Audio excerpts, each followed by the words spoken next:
सर्व दर्शकांचे आमच्या स्वाध्याय आणि गृहपाठ या यूट्यूब चॅनेलवर स्वागत आहे। इयत्ता चौथी, विषय परिसर अभ्यास भाग 1, धडा चौथा, पिण्याचे पाणी, याचा संपूर्ण स्वाध्याय आणि प्रश्न उत्तरे। जरा डोके चालवा। रवा आणि साबुदाणा मिसळले गेले आहे। ते चाळून वेगळे करण्यासाठी कशी चाळणी घ्याल? ज्यातून साबुदाणा खाली पडेल अशी चाळणी का ज्यातून रवा खाली पडेल अशी चाळणी घ्याल? उत्तर: ज्यातून रवा खाली पडेल अशी चाळणी घ्यावी लागेल। रवा हा साबुदाण्यापेक्षा बारीक असतो।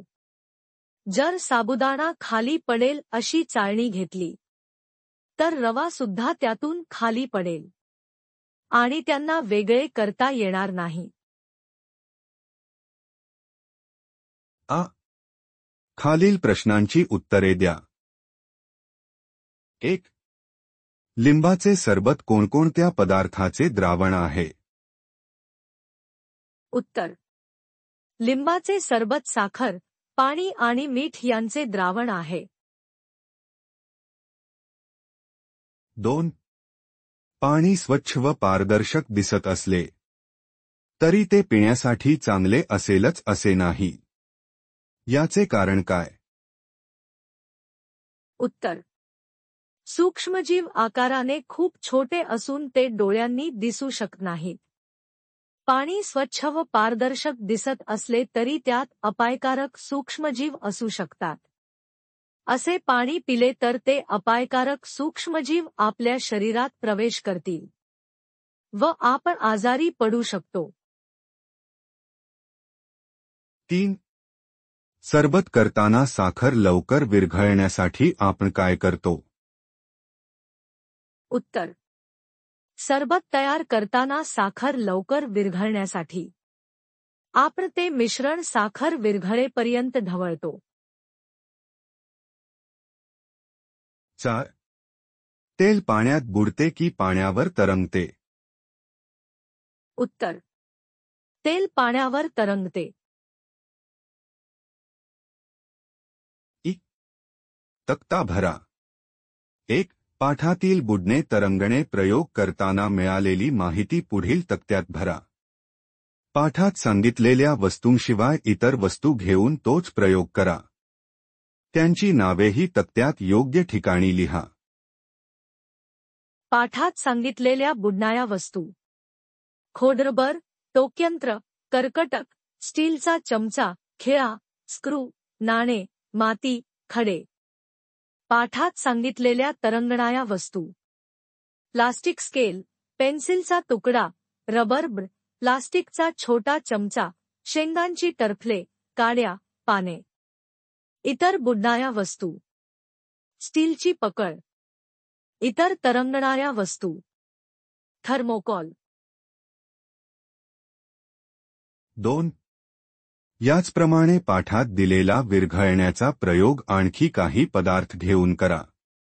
वरील प्रमाणे विरघळण्याच्या प्रयोगासाठी एक तक्ता तयार करा। विरघळण्याविषयी तुम्हाला मिळालेली माहिती त्यात मांडा। उत्तर: पाठात सांगितलेल्या विरघळणाऱ्या वस्तू: साखर, मीठ, धुण्याचा सोडा, तुरटीची पूड। पाठात सांगितलेल्या न विरघळणाऱ्या वस्तू: वाळू, गव्हाचे पीठ, लाकडाचा भुसा, हळद पूड, तेल। इतर विरघळणाऱ्या वस्तू: लिंबू पावडर।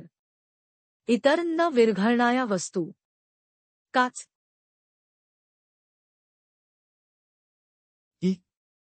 रिकाम्या जागा भरा। 1. साखर, मिठासारखे पदार्थ पाण्यात टाकून ढवळल्यावर दिसेनासे होतात। 2.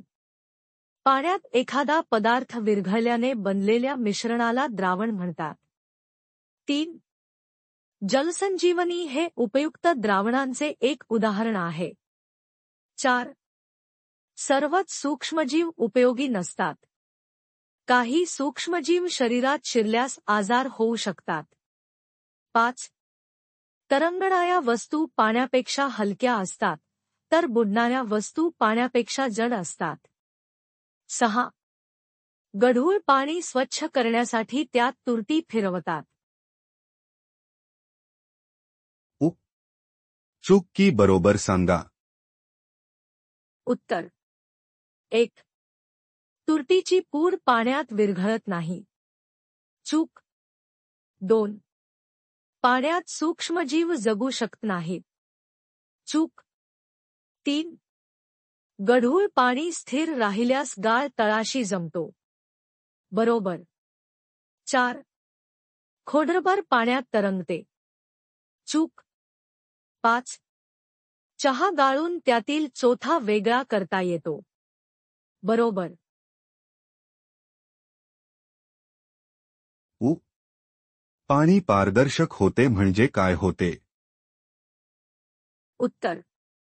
पाण्याचा गढूळपणा कमी होऊन पाणी स्वच्छ दिसू लागते. हा व्हिडिओ आवडला असेल तर कृपया लाईक करा आणि चॅनलला सबस्क्राईब करायला विसरू नका. तुमच्या एका क्लिकमुळे आम्हाला आणखी चांगलं कंटेंट तयार करण्याची प्रेरणा मिळते. नवीन व्हिडिओसाठी बेल आयकॉनवर क्लिक करा. पुन्हा एकदा धन्यवाद. पुढच्या व्हिडिओमध्ये भेटूया.